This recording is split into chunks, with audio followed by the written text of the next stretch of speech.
Bonjour à tous, bienvenue dans l'Élan Handball Live Show. Je vous attends, j'attends que vous vous connectiez pour cette 5e émission en live. Allez-y les amis, connectez-vous. Hello, hello. Salut Guillaume, salut Adeline.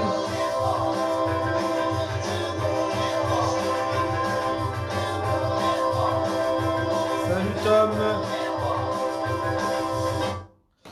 Salut tout le monde. Je vous fais des coucous. Hop.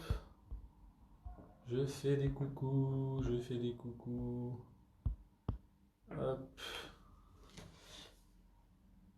Ah ben les lives c'est à heure fixe tous les dimanches 18h30. Je ne vais pas changer. C'est une plutôt pas mal horaire. En plus il y a des matchs qui viennent de se terminer donc je vais pouvoir passer quelques infos. En général il n'y a pas trop de matchs le dimanche soir. C'est plutôt dans l'après-midi donc c'est parfait comme horaire. Merci, c'est sympa, merci Tom. Alors, on va attendre un tout petit peu, on va voir s'il y a du monde encore qui se connecte. Bah, j'espère que tout le monde va bien, que cette semaine s'est bien passée pour vous. Il y a eu pas mal d'actualités encore ce week-end. Pas autant que la semaine dernière. La semaine dernière, on a eu un live un petit peu plus long que d'habitude. J'avais pas mal d'infos à donner. Là, je devrais un petit peu en avoir moins, mais c'est toujours très intéressant. Avec 2 matchs de nos équipes ce week-end. Les moins de 13 et les moins de 15. Il y a eu de la Lidl Star League cette semaine. Donc, il y a quelques infos à donner, des nouvelles comment dire, des nouvelles conditions et restrictions Covid plutôt. Donc, je vais vous dire ça dans quelques instants. En attendant que il y ait 1 ou 2 personnes en plus, sinon on va commencer. Et on va commencer aujourd'hui par une petite info. Bon, on va commencer du coup par une petite info sur l'Euro féminin, car je vous rappelle que au mois de décembre, nous aurons l'Euro féminin. Je ne sais plus c'est où, je crois que c'est en Danemark, en Norvège, un truc comme ça. Donc l'Euro féminin qui se déroulera en décembre avec notre paire d'arbitres françaises, les sœurs Bonaventura, qui sont désignées pour donc du coup comme bon, un petit peu on va dire habituellement parce qu'ils sont à chaque fois désignées pour siffler les matchs, donc siffler certains matchs de l'Euro. En espérant qu'elles ne puissent pas siffler la finale parce que nos Françaises y seront. On verra ça au mois de décembre. Voilà, c'est au niveau actu international, on va dire. J'avais pas grand chose pour cette semaine. Ah si, je sais pas si vous avez pu voir je dirais une hérésie complètement idiot, je trouve. En Espagne,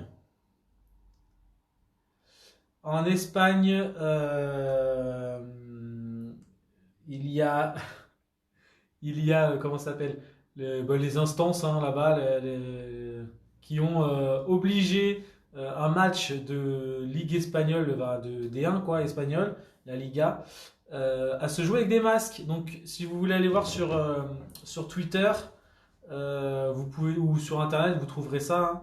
Il y a Thomas Vilches d'ailleurs sur Twitter, je crois qu'il l'a retweeté. On voit bien sur les photos. Ils ont dû jouer en masque. Alors même bien sûr, les masques ils tiennent pas, ils tombent en dessous du nez. C'est un petit peu n'importe quoi. Mais bon, c'est comique. Faut aller voir ça. Vous allez voir, c'est rigolo. Et voilà, donc ça c'était pour bon, on va dire l'actu un peu internationale. On va passer du coup à l'actualité en France. Donc la trêve internationale féminine est terminée, donc il va y avoir les matchs qui vont reprendre cette semaine. Donc il n'y a pas eu de match pour la Ligue Butagaz Énergie ou la Ligue des Champions féminines. Donc je vais vous parler de Lidl Star League. Et nous avons eu pas mal de matchs avec 2 matchs qui se jouent actuellement. Enfin non, il y en a un qui vient de se terminer. Ils viennent de se terminer les 2, je crois. Oui. Donc les 2 viennent de se terminer. Cesson vient de battre Chartres à l'extérieur. et Montpellier et Nantes, le gros choc du week-end, se sont neutralisés 27-27. Match qui était à Montpellier. Donc voilà, gros match avec du suspense. Nous avons un autre 27-27, c'est Limoges-Istres qui se sont aussi neutralisés avec un beau match serré. Limoges qui est revenu sur la fin du match à hauteur d'Istres, parce que Istres a fait quasiment la course devant tout le match. Paris, bon, contre Toulouse, ça se passait plutôt bien. Allez, Nantes.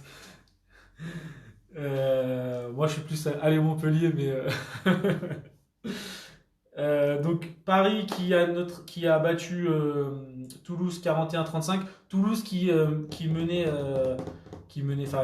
tenait bien la baraque jusqu'à la fin de première mi-temps avant de se faire blesser son gardien au visage et un de ses meilleurs joueurs, Stein, qui blessé à l'œil. D'ailleurs, il n'y a même pas eu 2 minutes. Personne n'est parfait. Il n'y a même pas eu 2 minutes sur l'action. Enfin, c'était un petit peu abusé. Il n'a pas pu rejouer. Voilà. Donc, du coup, il y a un autre joueur encore qui s'est blessé pendant le match. Enfin, ils ont perdu 3 joueurs pendant le match. Ce qui fait qu'ils ont lâché en fin de première mi-temps. Et du coup, les Parisiens avaient pris déjà quelques buts d'avance à la mi-temps. Et qui ont continué en deuxième mi-temps. Même si sur la fin, ils auraient pu revenir un peu plus, Toulouse. Bon, il reste plus que 6 buts, mais ils auraient pu revenir à 3-4 buts, parce que j'ai regardé le match, et c'était franchement assez sympa à regarder quand même, mais beaucoup de buts. Donc autant vous dire que c'est pas un match défensif et pas un match de gardien. N'en déplaira à peut-être Vincent Gérard, à qui ça n'a pas plu que les commentateurs lui disent que la première mi-temps n'était pas une mi-temps de gardien. Mais bon, c'était le cas, hein, faut le dire.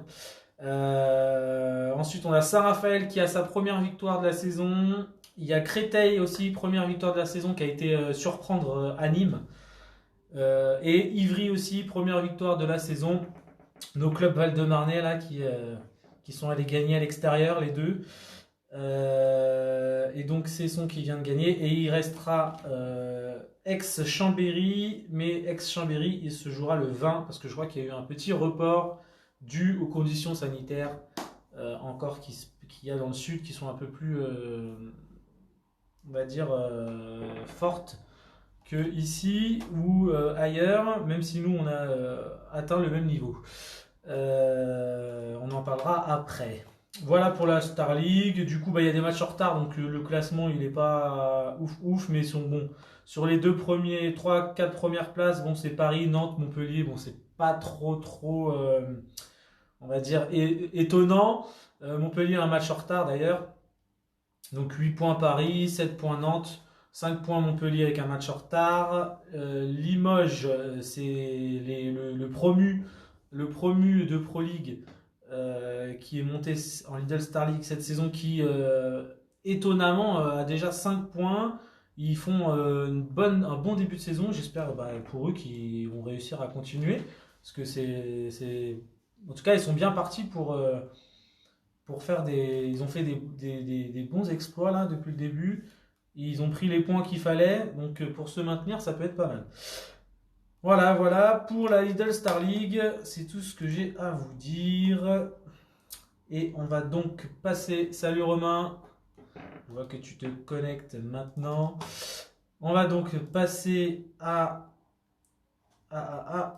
l'élan Chevilly-Larue avec, pour commencer, une info Covid.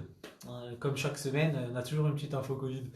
L'info Covid de la semaine, c'est la fermeture totale pour les adultes, même les parents, plus de supporters dans les gymnases de la ville. Voilà, donc salut Fabien, salut Pete, comment va? Donc les infrastructures de la ville ne sont plus autorisées aux parents, donc nos jeunes ne peuvent plus avoir de supporters. Donc seuls les dirigeants, ceux qui tiennent le chrono, la table de marque et les arbitres pourront. Le parc Astérix est fermé. J'en sais rien. Je crois pas, parce que je crois que je connais des gens qui y sont allés hier. Donc je ne crois pas qu'il soit fermé, le parc Astérix. Mais je vais pas leur faire de bune. Pas mal, pas mal, pas mal. Marc? Qui est Marc? De quoi Marc? Euh, Donc, du coup, nous avions un match. Donc voilà, je reprends. Donc, l'information est tombée vendredi. Euh, D'ailleurs, salut Sofiane. Ah, la table de Marc. Oui, la table de Marc. Oui, pas Marc, la table de Marc. La table de Marc, ceux qui tiennent la table, qui peuvent venir. Bah, merci de le remarquer. Merci Sofiane. On s'est pas encore vu. On s'est pas encore vu Sofiane à l'entraînement puisqu'on n'a pas pu s'entraîner ensemble ni faire les matchs puisque moi j'étais bloqué avec le Covid.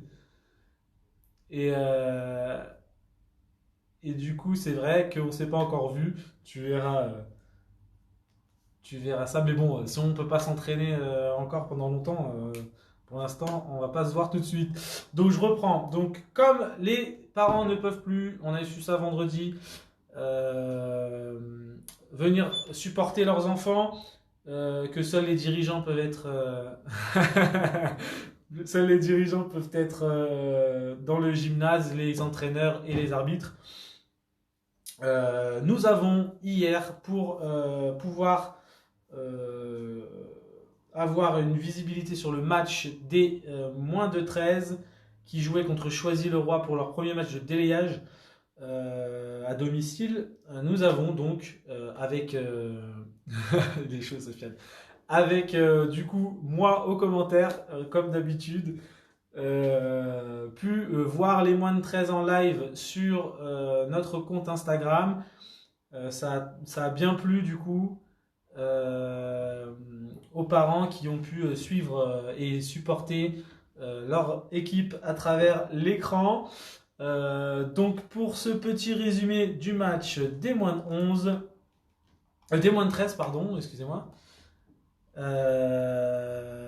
Eh bien c'est plutôt pas mal pour un premier match avec quand même pas mal de joueurs pour qui soit qui montaient en moins de 13 cette année, soit oh là là attention on, on évite il y a des blagues il y a des blagues mais on évite les gestes on évite les gestes disgracieux, on va dire ça comme ça. Il y a peut-être des enfants qui nous regardent, donc on va éviter les commentaires avec des gestes obscènes. Donc, on avait quand même un, 2, 3, 4, 5, 6 joueurs, je crois, si je ne dis pas de bêtises, qui soit montaient en moins de 13, donc c'était leur premier match en moins de 13, soit arrivés en moins de 13 cette année, commencer le handball. Donc premier match avec donc une victoire pour nos élans.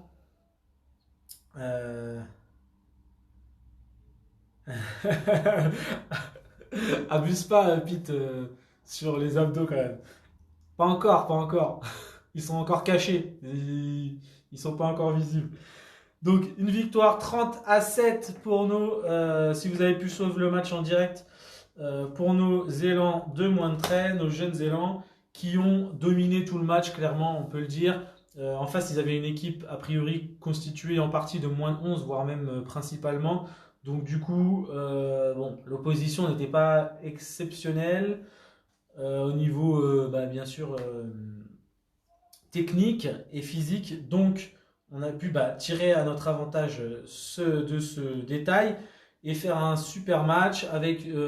bon, on l'a vu quand même, les contre-attaques au début du match, c'était un petit peu en diesel, on va dire, mais ça, j'ai l'impression que c'est l'habitude de toutes les équipes à Cheville-la-Rue, on est des diesels, on se met en route petit à petit. Et ensuite, ça a carburé les montées de balles, avec passe au pivot, but, etc. Donc, et puis, à souligner pour son premier match en tant que gardien et son premier match tout court, Armand, le gardien de but, des moins de 13 qui a été super avec plein d'arrêts. Ça n'a pas été calculé malheureusement, mais il doit être aux alentours des 80-90% d'arrêts. au vu de sa performance. Très très bon gardien. Hier, des joueurs et des joueuses qui ont pris un peu du poil de la bête et qui ont pu du coup, j'ai trop qui ont pu du coup jouer correctement. Malgré qu'en défense, il y a encore du boulot, apparemment, hein, selon l'entraîneur, que quelques combinaisons mises en forme à l'entraînement, notamment un ou deux croisés, se sont bien passées et ont commencé. Il y a quelques choses, on va dire, éléments superflus comme des dribbles inutiles à enlever, à gommer, mais du travail en défense, puisque bon, les arbitres ont été très gentils sur ce match. Ils auraient pu mettre au moins, je pense, un carton rouge pour 3 fois 2 minutes à un joueur et beaucoup plus de 2 minutes à d'autres qui étaient souvent en retard sur les joueurs. Mais voilà, on va dire un bon match pour se mettre en jambe pour cette nouvelle saison et ce premier délayage pour nos moins de 13.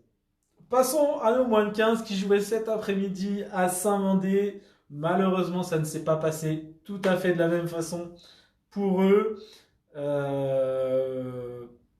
Voilà, on va le dire, hein, c'est une quand même lourde défaite. Pareil pour ce premier délayage, moins de 15, donc face à Saint-Mandé, 54-6, avec souligné donc par l'entraîneur. Des adversaires au physique et physiquement et techniquement avaient largement, mais 10 fois au-dessus.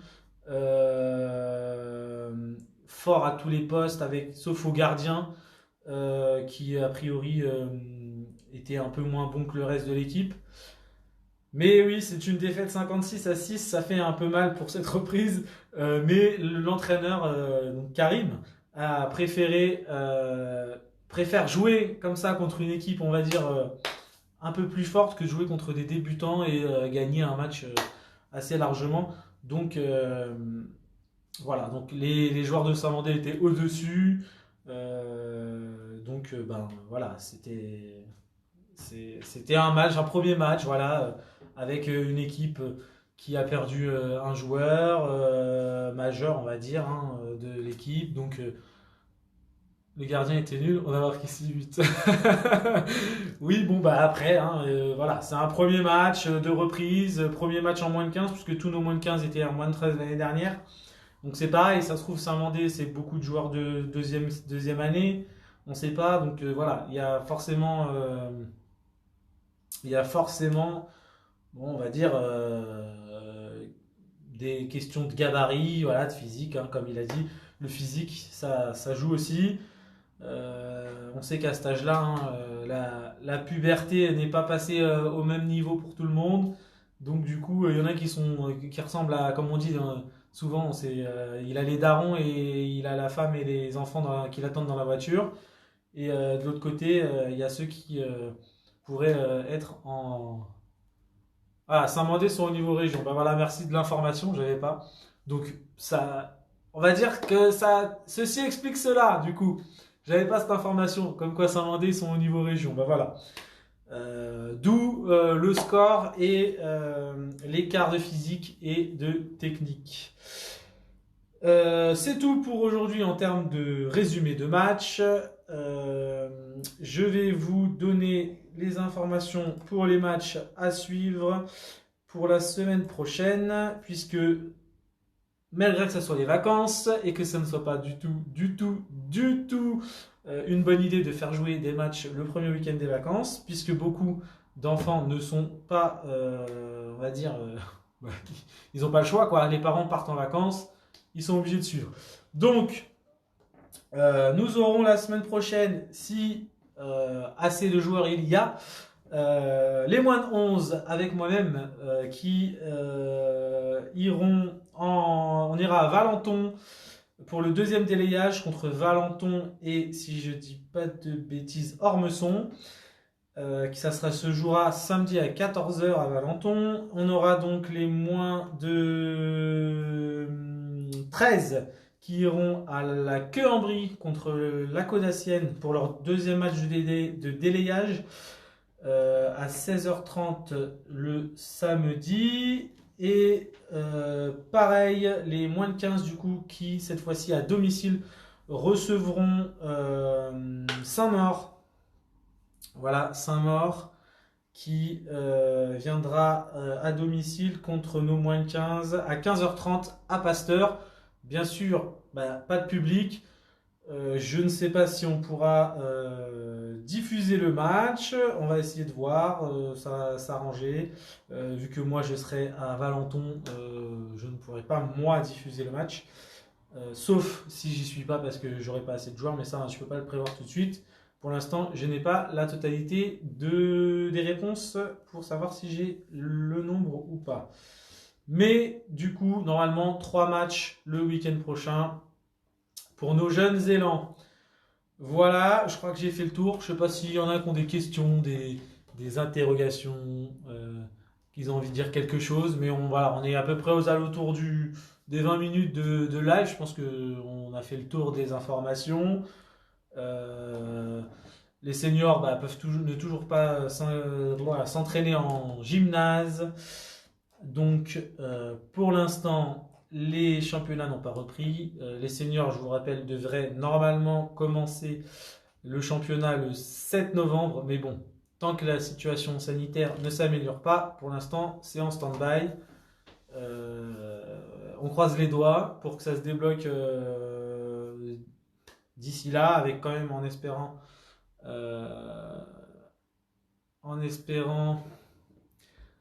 que pendant les vacances, ils puissent de nouveau s'entraîner dans les gymnases pour préparer cette rentrée en novembre si tout va bien. Alors, quand est-ce que tu organises un match amical avec des barbarians? Ah alors, c'est compliqué d'organiser des matchs. C'est compliqué d'organiser des matchs avec des non licenciés. Il faudrait éventuellement créer un événement, hein, pourquoi pas, pour attirer des non licenciés et faire un espèce de petit tournoi de match. Mais pour l'instant, comme les adultes de toute façon n'ont pas le droit au gymnase, je vois pas trop de solutions pour faire ça.